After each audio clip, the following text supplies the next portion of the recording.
Hey, everybody, welcome to the Multifamily Legacy Podcast. I'm so glad you're here. We've got a great show in store for you. Before we start the show, though, I want to do a couple little things. We are now opening up our boardroom. So if you're thinking about you want to take it to the next level and start doing apartment complexes, learning how to find them, how to fund them, how to operate, how to know if you have a deal or not, how to raise all the capital. I've created something entirely awesome that I promise you is not being done in the info space anywhere. And what we offer is such huge value. So I only limit it to 35 people. 35 people I invite to my Kahuna boardroom. We offer deal partnering. We will sponsor your deals.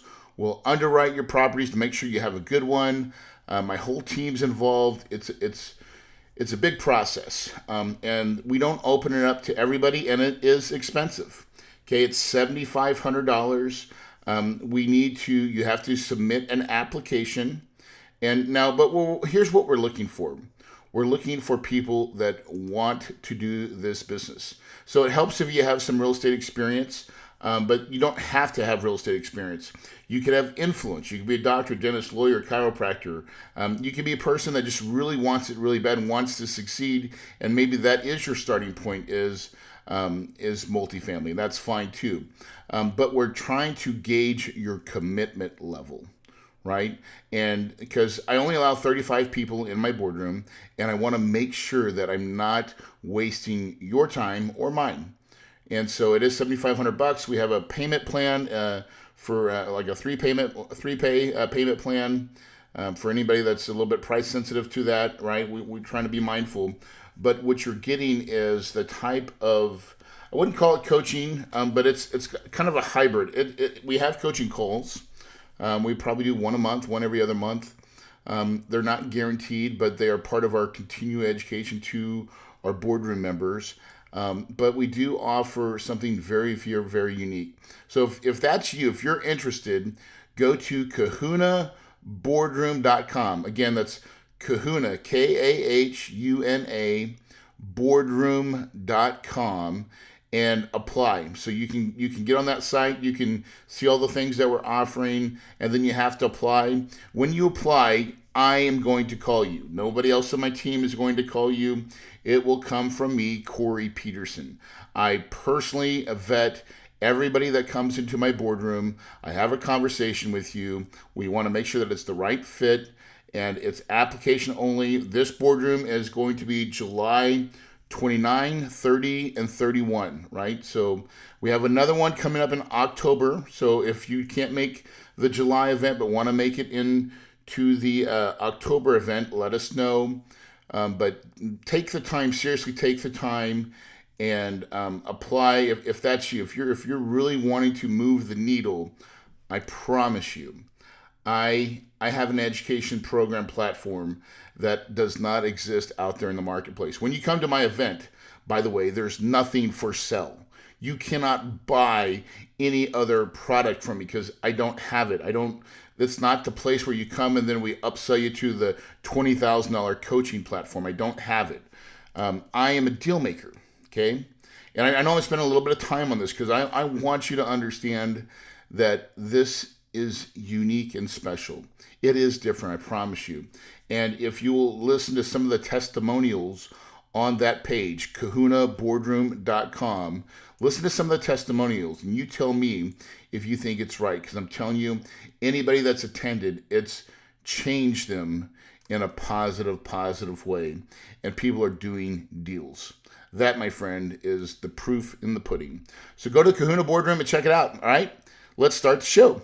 Hey, everybody. Welcome to the Multifamily Legacy Podcast. I'm your host, Corey Peterson. I have a wonderful show for you today. I've got my great friend, a personal, true friend, and really good business partner, and a guy that I really, truly respect that has been out there doing real estate for a long, long time. He has a huge single-family portfolio. He's actually in a partner with me in some of my apartment deals. And he runs one of the country's top single-family masterminds out there called Investor Fuel. And I want to welcome to the show Mike Hambright. What's going on, buddy? Hey, buddy. Always good to see you, my friend. So, and also I didn't give you any shout out to FlipNerd, but I mean, you ran FlipNerd for a long time. You still have FlipNerd. Yeah. as part of FlipNerd the hasn't brand. gone anywhere. It's just, yeah, it's still there. We're still fighting for freedom. Amen. But I'm part of your group, Investor Fuel, and man, I love that group. Yeah. You want to talk about you had a vision of where you wanted to take some single family guys and build them up and create a tribe. And I'm actually, if you're watching this on YouTube, I'm sporting some Yep. Investor Fuel swag right now, and because it feels good and it looks good. Yeah. And if it looks good, I speak good. Man, I will totally botch this, but I heard this quote yesterday, and it was a quote from like Deion Sanders or something. It was like, if you feel good, you look good. If you look good, you play good, like you perform good. And if you perform good, you get paid good. It's like, Amen. I saw that. I was like, yes. So, It just goes right down up the hill, man. When you start, it starts with if you feel good, baby. yeah. No, I was an investor. Obviously, I'm still an investor, but I started about 11 years ago. And, I've always been the type of guy that, like, it's almost like if you put somebody in solitary confinement, they like go crazy after a while. And I wasn't in solitary confinement, but I wasn't as active in the first few years of real estate investing with like socially. It was like my friends didn't know what the hell I was doing, so I didn't have that in common anymore. And my wife and I were just working hard trying to crank. And socially, we didn't like hang out socially with our contractors or employees or things like that. So you just start to feel kind of isolated, right? And then, I mean, the short version of the story is I got into coaching and started helping like hundreds of other people build their businesses. And that's great. And I still do that actually. But I get a lot of joy by being around people like me that have, like you, we've overcome a lot of stuff. You've been through a lot of things in life and you've hustled hard and you came out the other end and you're better for it, right? Better father, better husband, better business person. And just, you appreciate life more because you worked so hard and fought through the hard times. And in my experience, entrepreneurs that have been around for a while, if you haven't been through that, then you're not an entrepreneur anymore, right?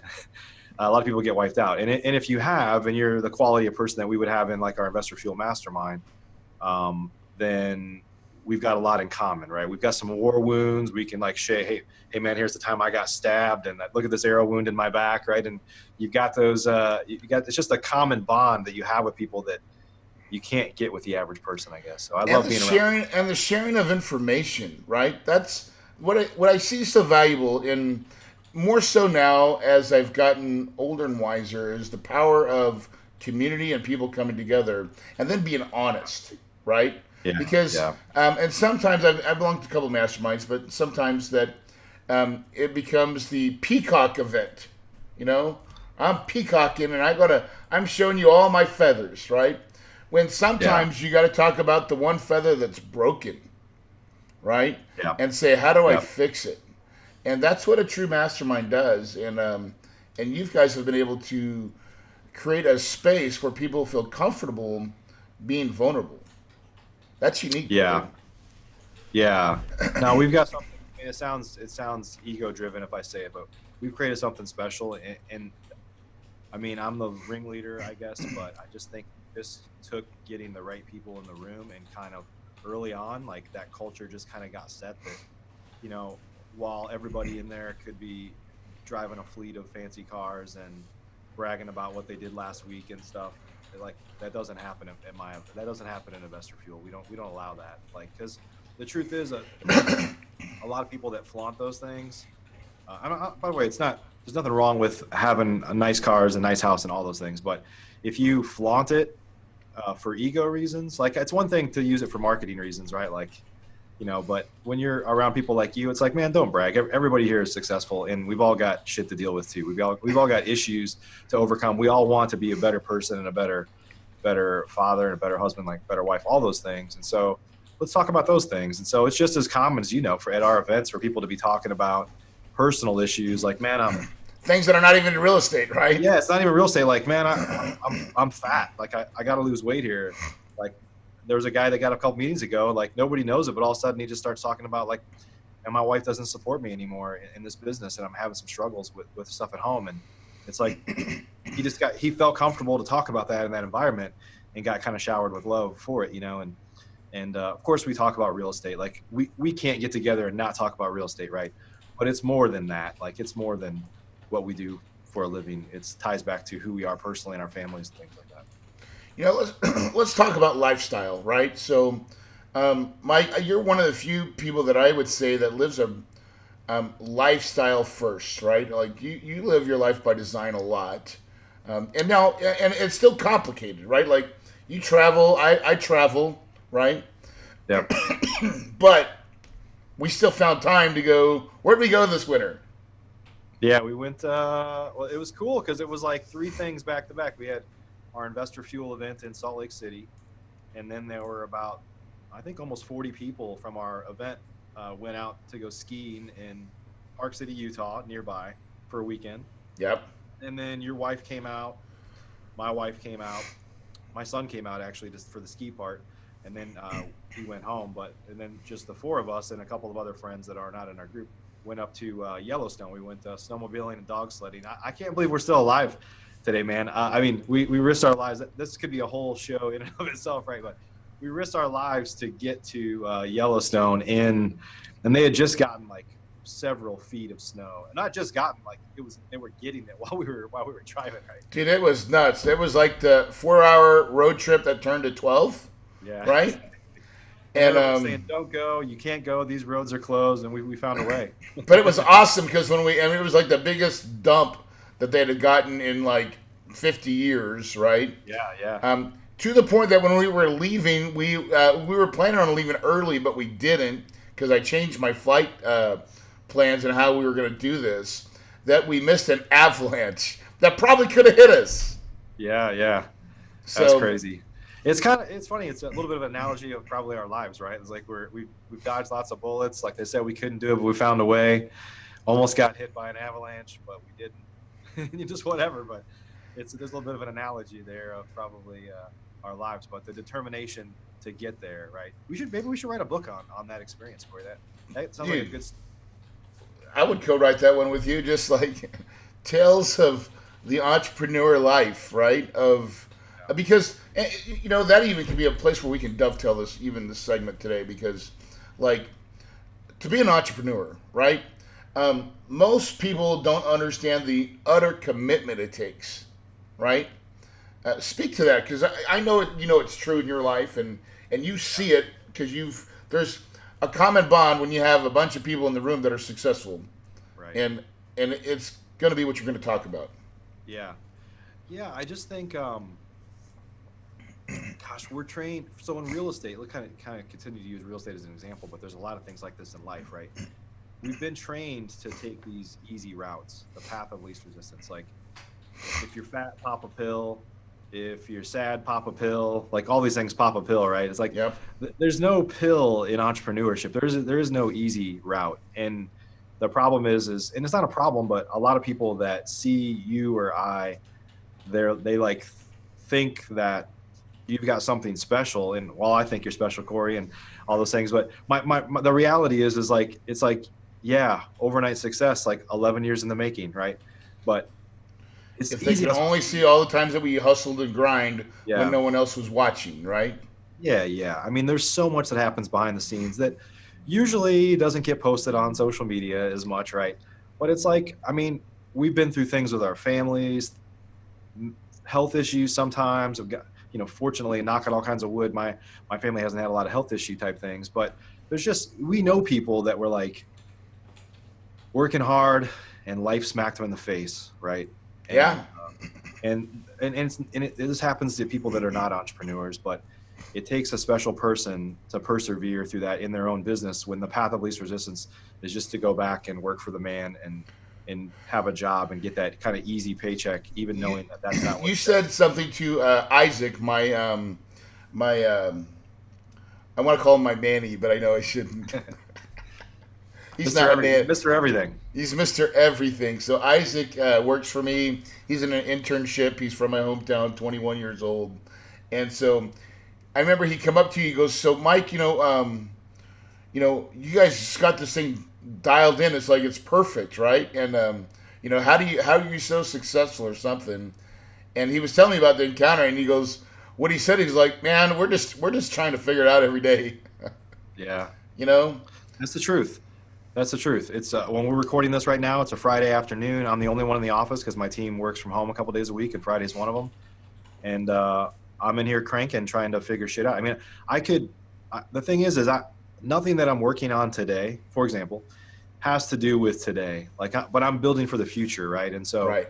it's like it's easy to just say I'm taking the day off, and it's not that I don't take days off either. Don't get me wrong, but like I would say, if I wanted to coast, I could probably work 5 or 10 hours a week and coast, no problem, making as much Probably for the rest of your life at this point, right? Yes. Yeah. At this point, we have rental portfolios. We got some multifamily stuff. I have businesses that are not passive, but the recurring revenue just comes in no matter how hard I work today.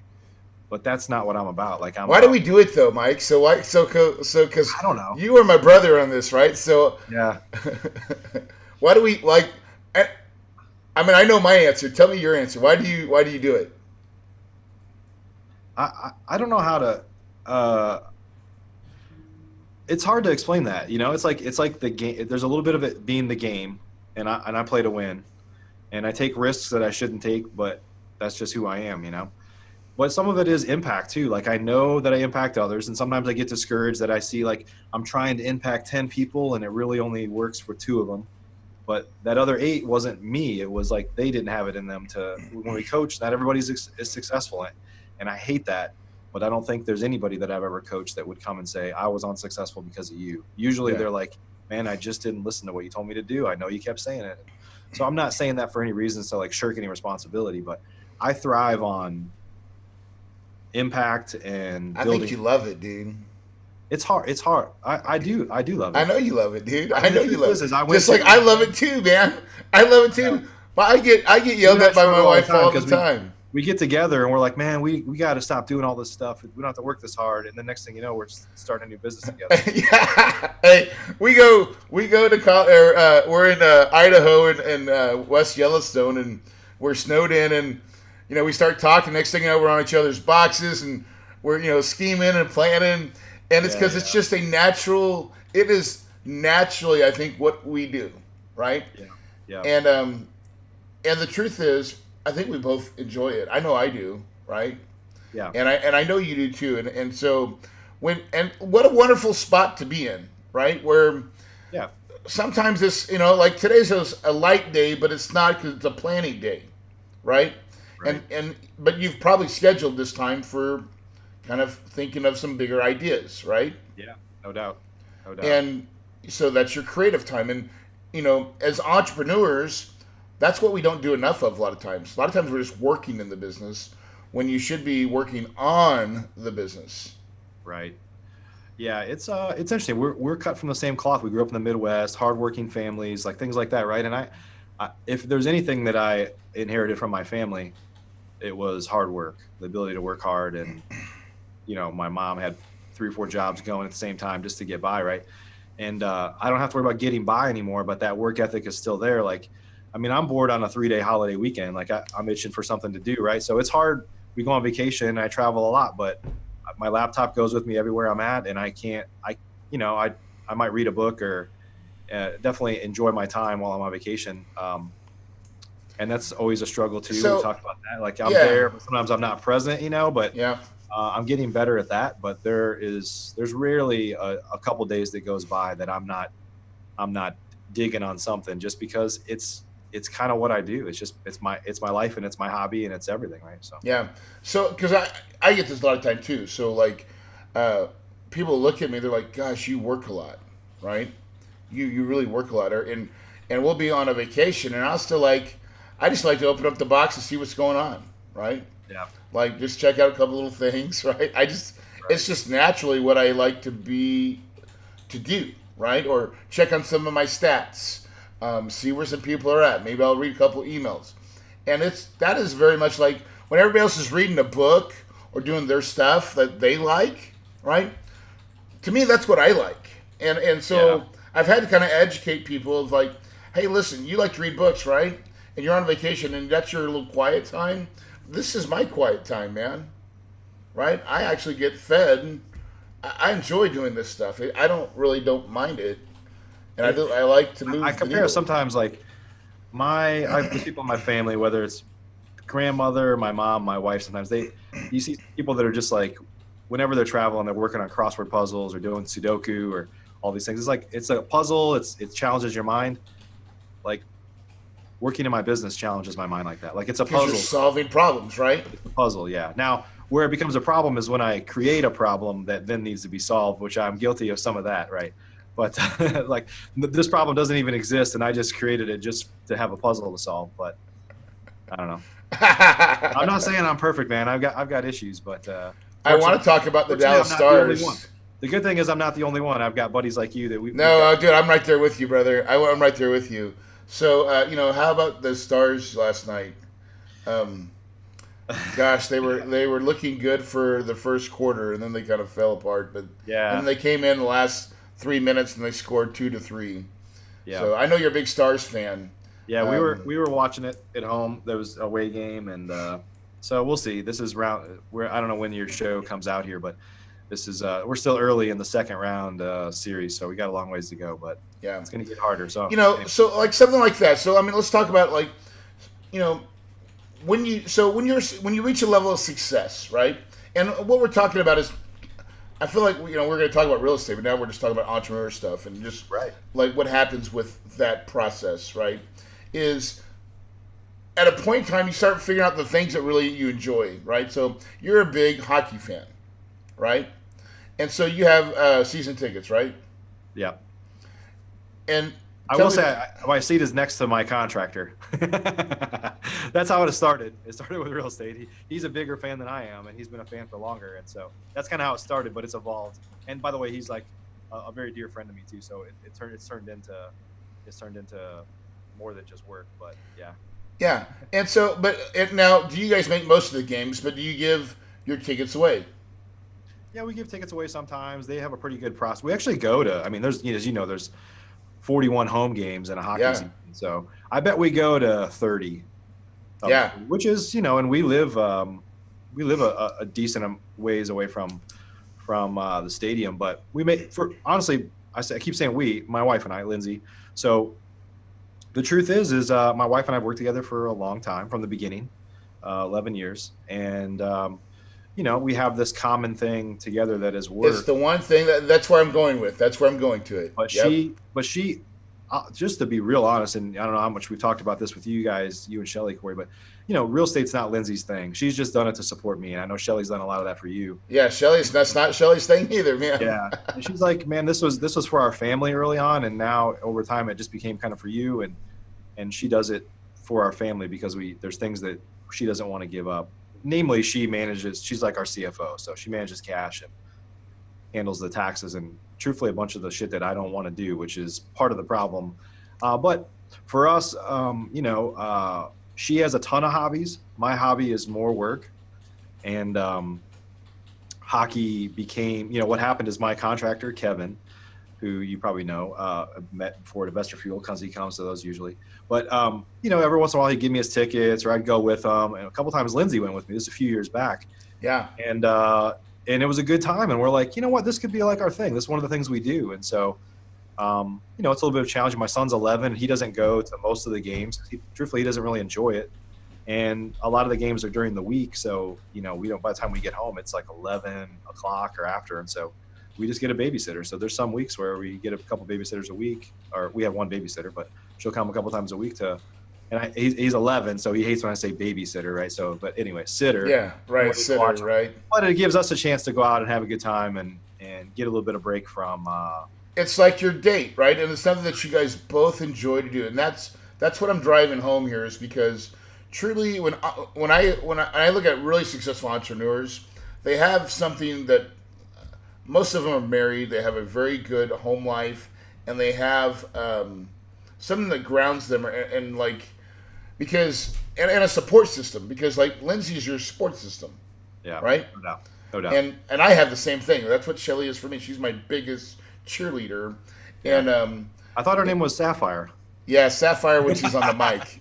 That's her stage name. Yeah, That's her stage for, name, for damn it. karaoke night. Inside joke there, but Dang right. Oh, I'm proud of my Sapphire, dude. yeah, yeah, That's where we met almost 18 years ago. Is at a karaoke joint. that's awesome. But my point is this: is that you're absolutely right. So I look at that time and what better time to spend if you're going to carve out something, and you say, well, that's our thing, and yeah, so sometimes it's twice a week. It's only for a season. It's hockey Right, season, right, right. but in that season, you get to really hang out with your spouse, your wife, right?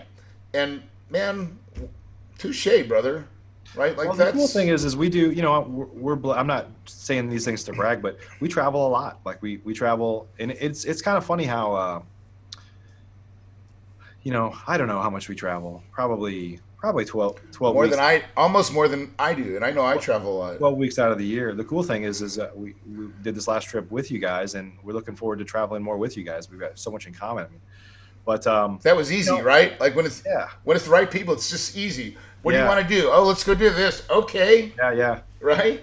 But we travel a lot, and we've been blessed. And I'll say this, I'll honestly say this, after many years, that I realized that we would go on these big trips and do some cool things, and I wasn't always present. Like, I'm there physically, and probably struggle with that. Probably there's other people that do too, that are entrepreneurs, right? And you're kind of like, it's funny. At our last Investor Fuel event, we had this guy Sean Whalen come Yeah. speak, and he gave a presentation. In fact, he was at another event I was at literally yesterday. He spoke the day before, and he gave a different presentation, a little bit different presentation, but he said the same thing. And he's like, you go on vacation, and you feel like, I got to do this work while I'm here, and your spouse is like, why aren't you kind of present? And you're like, well, this is why we got to come here, because I'm doing the work, right? And it's been easy in the past to say, I'm doing these things for my family, I'm working hard for my family, and justify it in my head. But you get to a point, I think you and I have got to that point, to where, hey, I still work hard, but man, I'm crossing the boundary on why I'm working so hard, because I don't have to work that hard anymore. So like, every once in a while, you got to catch yourself. Man, I've turned stuff off right now. So now and I think I've learned to do it with my staff, right? We both have some staff, and you start learning to say, listen, turn on my do not disturb email, right? That's a number, like, that's a big, if you're going to go, and another thing, I don't know if you do it, Mike, but I know I do, on my phone, I use the do not disturb, right? So, and I set it. Let me see what mine's set up. From 8 a.m. to 5 p.m. Unless you're on my favorites, you can't call me. It'll go straight to voicemail. Hmm. And that's I've set that up, and it's one of the favorite things that I've done, is because, man, listen, from 8 to 5, after 5 o'clock, I do not want to be disturbed unless you're one of my favorites. So, who's your favorites? Your family, and a couple. Mike Hambright's one of my favorites, right? But there's, and you only are allowed so many favorites in your favorites on your iPhone. Yeah. So that's all you get, right? Yeah. Yeah. And man, that was one of my biggest things, of like trying to cut myself off, because I could do it 24/7, but the Right. truth is I don't need to do it 24/7. Yeah. Yeah. So you're right to that, right? So I don't know where we're at now, but I'd say, generally, I think we kind of tying back. We're talking about Investor Fuel, and really just being around people that are like-minded. Those are the types of discussions we're having. Like, and the interesting thing is it doesn't have to come at the expense of growth. Like, in the past, I was like, the harder, and this is my upbringing. I mean, the work ethic that I learned growing up was not expanding with my mind. It was using your hands and your body, like working hard. My family was all blue collar workers, right? So it's like, Yep. work hard and get ahead. And you and I both know now that you can't, you're your own bottleneck and all that stuff. You got to work with your mind and how you impact others, right? And so, Always. so now, like, even though I'm saying, and people like you and I talking, people at Investor Fuel talking about, I want to 10x my business, but I don't want to work any harder than I work now. In fact, I want to work less. So how do I grow my business? How do I impact myself, my family, people around me, financially, and in lots of other ways, but actually work less in the process? And those are the conversations That's that, building a business, right? Yes, and that is what happens in Investor Fuel, yeah, right? And yeah, and we call it doing it the right way, yeah, right? right, Because there's a wrong way to do it, which is I'm going to rule the world, right? Because you will that just like burning the wick at both ends, and you're going to just explode. yeah, yeah, Because it's really actually maturing into a true business owner, don't you think, Mike? yeah, yeah. And there's this, we kind of go back to, Robert Kiyosaki's 4 quadrants. It's like you're an employee, then you're self-employed, right? And you're trying to become a business owner, and a business owner moving into just having your money work for you. Those are the 4 quadrants. I'm an employee, I'm self-employed. Like I still have a job and I'm still doing everything. I'm a business owner and I have employees, but I still, you know, have to Watch my business, manage yeah, the business. And there's like, my money's just working for me, right? yeah. And you're a few steps ahead of me in terms of getting money to work for me because of multifamily. But that's the direction that I'm moving in, and you obviously want to move even further into that direction, right? And so, Let's move I would together, say, brother. That's what I love yeah, about it, right? absolutely. And I would And say there's a lot of people that are in real estate investors that are still, most of them, truthfully, are still self-employed, and that's fine. I mean, I was there too. You were there too. We were all yeah, there. yeah. But that's not the goal. That's not the destination. That is a stepping stone on the journey. And Oh so, yeah. I mean, Rich Dad Poor Dad. I'm glad that you just brought the book up, Rich Dad Poor Dad, because that is the book that gave us the roadmap, right? right, But a lot of us kind of lost track of what that said no because doubt. Robert never talked about um, flipping properties or wholesaling properties or trading or being a Right, trader. He just right, said about owning stuff that pays you cash flow. right. And so when we get back to that game, and that's something you've done really well, is you do have your rental properties, right? And Yep. you've got a substantial, and you didn't build that overnight, but you built it over a period of time. Yeah. And Yeah, I think and that's why you and I are one of the reasons we're working together now and doing deals. And the truth is my intention is every deal you do going forward, I'm going to be in on it, right? yep, And we aspire to do more multifamily. I mean, we have a rental portfolio, but the honest truth is that most of that was built like '09 to '12. We just kept a bunch, and then as prices started to go up, we didn't keep as many. And it's like that rental portfolio is nice, but I look back now and say, I wish I had 10 or 20x that. And the truth of the matter is to go buy hundreds of houses one at a time is, and keep them as rentals is very, very difficult, right? yep, I'm not saying it's not possible because I have a mentor that owns thousands of properties, but he's done it over decades, right? And so my runway, I don't know how long my runway is, but I don't want it to be any longer than it has to be. And so I know by yeah, doing bigger deals, we can move the needle much faster from a wealth standpoint. I'm not at a point, I'm at a point now where I'm not worried about like today money. Like, don't get me wrong. If there's cash around, I want it in my hand. Like I want today money, right? But I'm more willing to forego money today for long-term wealth. And that's kind of where I'm at. I don't have to worry about paying the bills anymore. Very yep. fortunate. We worked really hard for that. But I'm more worried about building wealth in a significant way long-term. And that's why we're doing multifamily. Dude, playing the bigger game with me, brother, it is a lot of fun, Yeah. and and I always go back to Mike. Sometimes there's forks in the road, and somehow I saw a fork and I took it, and it's marinated. So because like when I started really first met you, I was just kind of it was an if 2011 is when I bought my first apartment. It was still incubating. Like it had to like percolate enough to then sprout out this whole thing. And then it was like, oh my god, look at what Corey's done. And Right. but the truth is, you can grow wealth significantly faster by building 100 homes in one little location, right? Yep. That's a typical real estate deal, apartment deal, Right. right? Yep. And then they only get bigger from there because you can still buy, 300 units in one spot, Yeah. and that's one transaction, and it takes just as much work to do that deal as it was the 100, as it probably was the one house. Right. And the cool thing about multifamily or bigger investments is if you were to like think of a lot of us as real estate entrepreneurs, like new real estate investors, and look at an org chart of the average real estate investor, the org charts are the same, right? I have like finance, operations, I have all these different roles, marketing, lead generation. And when you're a smaller investor, when you're just getting started, and I'm not knocking anybody here, I'm just kind of stating the reality, is that when you're a new investor or even newer, or even if you're doing like dozens of houses a year, you look at that org chart and your name is probably on every one of those boxes. Like you're doing it all right. Like it's the same org chart as a Fortune 500 company. There's gonna be a lot more boxes underneath those boxes on a bigger company, but it's hard to scale that individual business. And it's not impossible. I mean, I have staff and there's other people that do too, but it's hard to scale that in the single family space. And we've done it, and a lot of people have done it. And there's everybody in Investor Fuel has done it.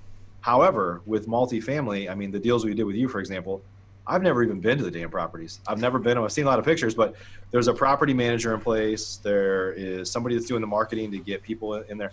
Like all these things are kind of just plugged in because you can scale it like that because you have the cash flow and the revenue level is so much higher that you can outsource the money. All the things needed to make it perfect. Yes. Right. In single family, you're like, I can't justify filling that role because that's going to cost me $50,000 a year. And there's not enough profit in the 5 properties that I'm trying to buy, you know, or right. whatever it is, right? Like, right. It's the truth. So, listen, Mike, I love having you on, brother. Yeah, absolutely. I know we maybe talked a lot about nothing, but I think we talked about everything. This was a show, but this could be a conversation that you and I are having at any given time, right? This is kind of how we roll. Yeah, it's pretty much right. Yeah. But because it's reality, and sometimes people just need the dose of reality of how things work. Entrepreneurship's hard. You need to be part of groups that will challenge you and help you grow the right way. And one of those is the Investor Fuel route. And so I want to do a shameless plug for you, because if you are in that boat, sometimes multifamily has to percolate, right? And for me, I went and learned the wholesale business, and I learned it at a mastermind group. And you have lots of successful operators out there.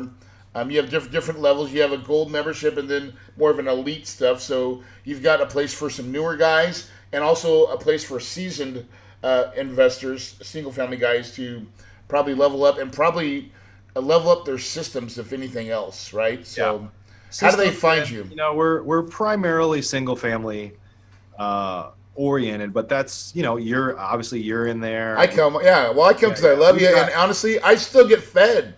Yeah. There's still things that I learn. I'm like, oh, that's because, like we said, there's a mixture of kind of tactics, and there's a mixture of just entrepreneurial life kind of talking, right? But there's people that do other things, other things there, have other models as well, and so we don't like limit ourselves to single family, but that's kind of how it's evolved. And the truth is I think people that are doing multifamily or other things could get a lot of value. It's not straight up multifamily, and it's one thing it's not ego driven. We're all, I mean, honestly, you could be sitting next to you probably will be sitting next to a multimillionaire, but the point is like, you know, I'm not saying people can't flash their ego a little bit, but that's not what we're about. We're about just all being people. And the truth is I don't know anybody that's in our group or many successful real estate investors at all that came out of the womb successful. Like they had to scrap and find their way there. And that character is what brings us together, you know. Fighting your way to the top, brother. Yeah. Cool. How do they find you? If you're interested, you know, I mean, our group we're very restrictive of who we put in. For our platinum group, we even limit the number of people per market. So we have a few major markets around the country that are already closed because we're not allowing anybody else into the platinum group. But our gold group, as Corey, as you kind of said, is for people that you got to be doing, you know, really at least a deal a month. We're really looking for people to kind of doing between 20 and 50 deals a year. And then our platinum group is for 50 deals and up. And there's people in there that are doing hundreds of houses a year. Yep.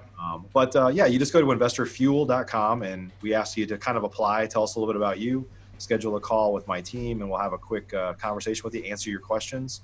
And honestly, we're going to be feeling you out too to see if you're a good fit for our group. And so without getting into a lot of detail, we have 4 main meetings a year, and now we have 4 what we call power retreats, which are like little getaways.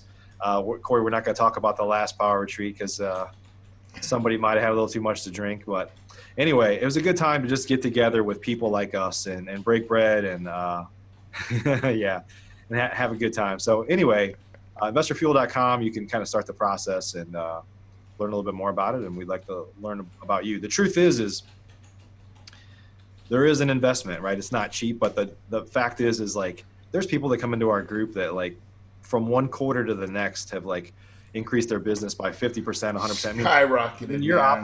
when you're operating at the level that we operate at, and in the business we're operating at, let's be honest, there's a lot of potential profit in real estate investing. So it doesn't take much to like learn a couple things and your business just pops. And it just breaks loose, right? I've seen it time and time again. And the one thing that I love about your group is the love, man. People really care, and that's unique. I mean, not they're there to help, but they're real humans, right?